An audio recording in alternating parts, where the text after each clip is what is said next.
Though not well received at the time of its release, a Jane Fonda comedy is finding some renewed success on streaming. After a string of supporting roles on both the big screen and on stage, Fonda broke out on screen with Cat Ballou and the Marlon Brando-led drama The Chase in the mid-60s. Shortly thereafter, she found some of her most iconic roles to date, including the cult classic sci-fi adventure Barbarella and her Oscar-nominated and Oscar-winning turns in They Shoot Horses, Don't They?, Clute, Julia, Coming Home, The China Syndrome, On Golden Pond and The Morning After. Despite being an iconic star throughout the 80s, Fonda memorably retired from acting for 15 years, partly due to her marriage to Ted Turner, as well as her lack of further interest in the industry.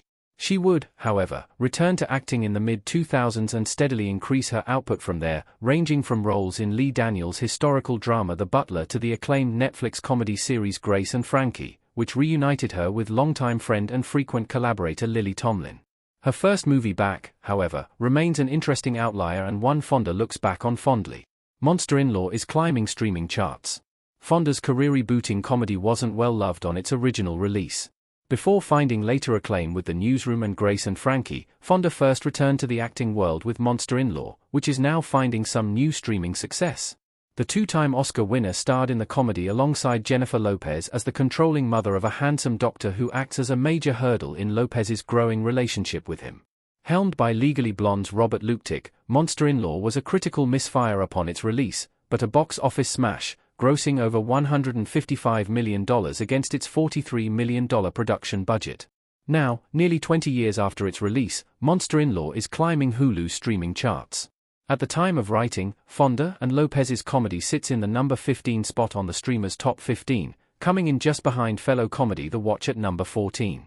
The rest of the top 15 is largely composed of some of Pixar's biggest releases, with Ratatouille at number 2, Finding Nemo at number 3, The Incredibles at number 5, Wall-E at number 6, Up at number 12 and Inside Out at number 13, and fellow Disney franchise Avatar at number 2. Hulu's top 15 chart does, however, include a variety of non-Disney-owned blockbuster and mid-budget releases, including the Nicolas Cage-led Longlegs at number 4, Emile Hirsch's Dead Money at number 7, the two-time Oscar-winning dramedy Three Billboards Outside Ebbing, Missouri at number 8, Tom Cruise's The Mummy at number 9, Emma Stone's The Help at number 10, and the sci-fi thriller Things Will Be Different at number 11. Our take on Monster-in-Law's renewed streaming success. Lopez's recent acting surge and a feel-good comedy are helpful factors. If one were just to look at Monster-in-Law's reception, it might come as something of a surprise that Fonda and Lopez's comedy is climbing the charts the way it is. Critics were none too enthused with the movie at the time, awarding it a 19% approval rating on Rotten Tomatoes, and while audiences were generally kinder to it, it still only sits at a 55% rating from viewers on the review aggregate, thus landing it 2 rotten ratings on the platform. Even still, there are certainly a number of reasons why Monster-in-Law's renewed streaming success makes sense. Lopez remains a draw for pretty much any movie, but particularly as the past few years have seen her begin to ramp back up her film acting career, with everything from her Netflix action thriller The Mother, which is the platform's 6th most watched movie, to the recently released sports drama Unstoppable either finding critical or viewership success.